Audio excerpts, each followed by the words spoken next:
ও পবিত্র কোরআনকে সত্য প্রমাণিত করতে খ্রিস্টানদের চ্যালেঞ্জ গ্রহণ করে বিষ পান করেছিল বিখ্যাত ইসলামিক স্কলার আশরার রাশিদি। আর নিজের জীবনের ঝুঁকি নিয়ে তিনি প্রমাণ করে দিলেন যে ইসলামের কোরআন হাদিসে বর্ণিত একটি কথাও মিথ্যা নয়, কারণ হাদিসে উল্লেখ রয়েছে বিষ পান করে একটি আজোয়া খেজুর খেলে বিষের কার্যকারিতা নষ্ট হয়ে যায়। এই ঘটনাটি ঘটেছিল 2020 সালে ইংল্যান্ডের ম্যানচেস্টার বিশ্ববিদ্যালয়ের খ্রিস্টান ও ইসলাম ধর্মের মধ্যে বিতর্ক প্রতিযোগিতায়। এই বিতর্ক প্রতিযোগিতা চলাকালীন ইসলামের সত্যতা প্রকাশ পেয়ে যাবে এই ভয়ে পশ্চিমা মিডিয়াগুলো এই খবর প্রচার করেননি। আর ইসলাম শুধু একটি ধর্ম নয়, একটি পরিপূর্ণ জীবন ব্যবস্থা। ইসলামের কোরআন এবং হাদিসে যা কিছু বর্ণনা করা হয়েছে তা এক বিন্দু পরিমাণেও মিথ্যে নয়। এর আগেও অনেক বড় বড় বিজ্ঞানীরাও ইসলামের সত্যতা প্রমাণ করেছেন। আধুনিক জ্ঞান বিজ্ঞান যত উন্নত হচ্ছে, কোরআন এবং হাদিসের ব্যাখ্যা বুঝতে তত সহজ হয়ে গেছে। আর এজন্যই ইসলামের সত্যতা স্বীকার করে অনেক বড় বড় গবেষক ও বিধর্মীরা ইসলাম ধর্ম গ্রহণ করেছেন। 2020 সালে ইংল্যান্ডের ম্যানচেস্টার বিশ্ববিদ্যালয়ে খ্রিস্টান ও ইসলাম ধর্মের বিতর্ক অনুষ্ঠানে যোগ দিয়েছিলেন বিশ্ববিখ্যাত ইসলামিক স্কলার শায়েখ আশরার রাশিদি। আর বিতর্ক চলাকালীন খ্রিস্টান পাদ্রী তাকে বললেন,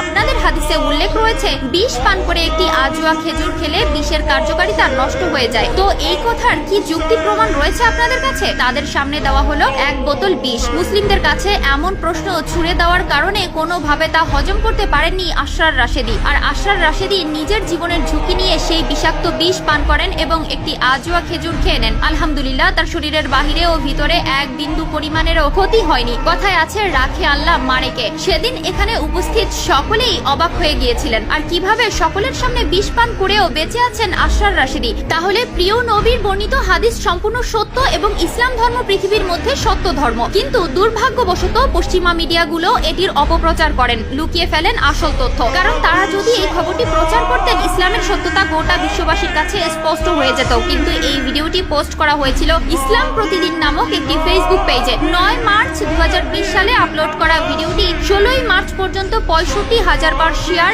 এবং 9,93,000 ভিউ হয়েছে। চলুন জেনে আসি